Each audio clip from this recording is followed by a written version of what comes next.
most years. Quite a range of players, and some of the systems that they play in college are different either than what we run or what traditional NFL systems would look like, and some are more closely schematically to that. So, each guy has his own set of skills. He has his own circumstances, and some players have, played well over a sustained period of time. Some players have had an exceptional year in the past year or two, maybe 2019, some cases 2018, and then for whatever the reasons were, the 2 years didn't quite match up. But that's, I'd say about the way it always is. There are always a variety of things you have to try to put together and look at, but certainly there's a lot of interesting players, guys that have really good arms, can really throw the ball, and there's some very athletic players and players that have won a lot of games and, have shown their competitiveness and instinctiveness. Interesting group, probably one that has decent depth to it. All right, Belichick on the quarterback class. Is that last line a giveaway? Decent depth to it. I think it was a hint there, Mazz. Yeah, maybe. Look, either that or he's manipulating people, right? Yeah. I don't put that by Bill either. But by saying there's decent depth there, maybe he means, look, we might be able to get a half-decent quarterback in the third or fourth round. Then again, they have 3 picks late in the third in those in that compensatory area, which is at the end of the third.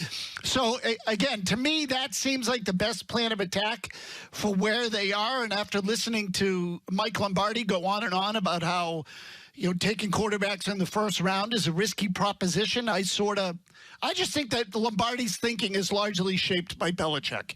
And so, and I don't mean that like cause and effect in the month of March and April this year. I mean that he learned under Bill and he thinks like Bill thinks. And I think the likelihood is if they take one, it's in the third or the fourth. Okay.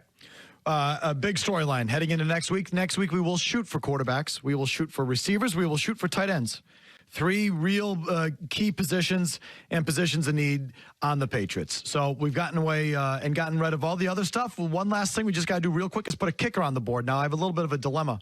As you might imagine, these draft magazines, they don't devote a lot of space to kickers. Like in my they lump them together with the punters, right? Well, yes, exactly. In my Lindy's magazine, the specialists are just a 2-page spread that have 3 kickers and 1 punter.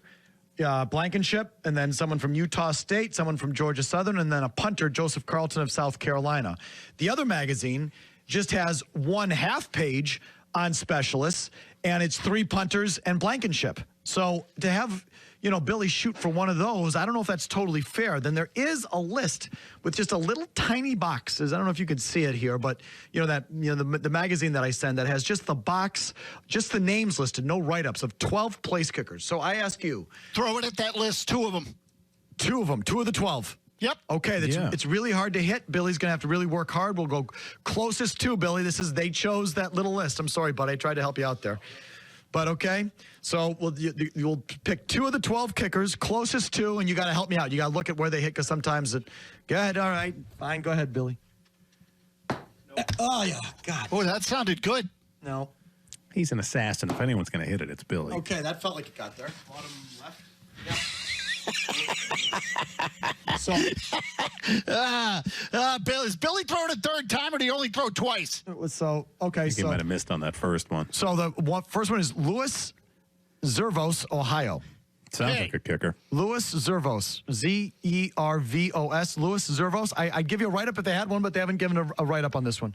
Something tells me that guy is 5'7". What was the first one? What was the first one that you hit? Okay, so we're doing 2. One more, Billy. Come on, hold on. Stand by. Come on, get the hot rod. Get Blankenship. Come on. Go ahead. By the way, Louis Zervos, 5'9".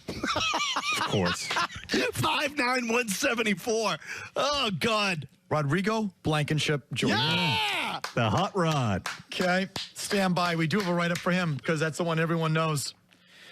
Strengths. God, we have a write-up for an effing place kicker. Strengths. Converted 82% of his career field goal attempts, including 25 of 31 in 2019. Made all his... See, I don't need to know the stats. Give me his... What's his run-up? Does he have a strong... Right. Give me a... Come on, let's see how good your scouting report is. All right, here we go. Rodrigo Blankenship, quick to the ball, Good. boasts a strong leg and is technically sound, tinkering with his technique in 2017 to gain more distance on kickoffs, resulting in staggering improvement with approximately 78% of his kickoffs going for touchbacks over the final 3 years after just 36% in his first year as Georgia's starting kicker. Okay, there you go. Weaknesses. Very confident. Some peers view it as stubbornness with his technique.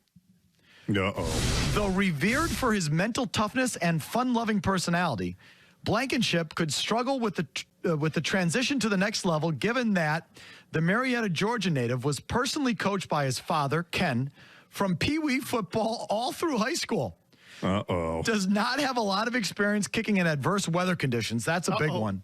Though his final home game at Georgia was a notable exception, driving rain. And Blankenship was 5 of 5 on kicks, 4 field goals, including a 49-yarder. Guess who his pro comparison is? Koskowski. Justin Tucker. Yeah, all right. That's All a right. good sign. Justin Tucker, pro comparison, Justin Tucker, Baltimore Ravens. Blankenship's personality and iconic eyeglasses make him more popular with teammates and fans than the typical kicker, not just due to his accuracy, leg strength, and mettle under pressure. So put him on the board. You got your guy, Rodrigo Blankenship. What do you call him, Murray? The Hot Rod, that's his nickname. Okay. Well, Yeah. we'll see. I want to call him Poindexter. Those glasses are awesome. Okay. And Seriously, I like him too, yeah. the other one is Louis Zervos, Ohio. You say he's 5'9" as well? 5'9", $170. How tall was Blankenship? Hold on, I should look it up. 6'1", I looked it up. Okay. 6'1", fine. 190. The tallest guy we've hit on this entire week was the effing kicker. We have nothing but little fellas. A few more phone calls here before we hit the final word. Quickly, let's grab Mark in Orlando. Go ahead, Mark.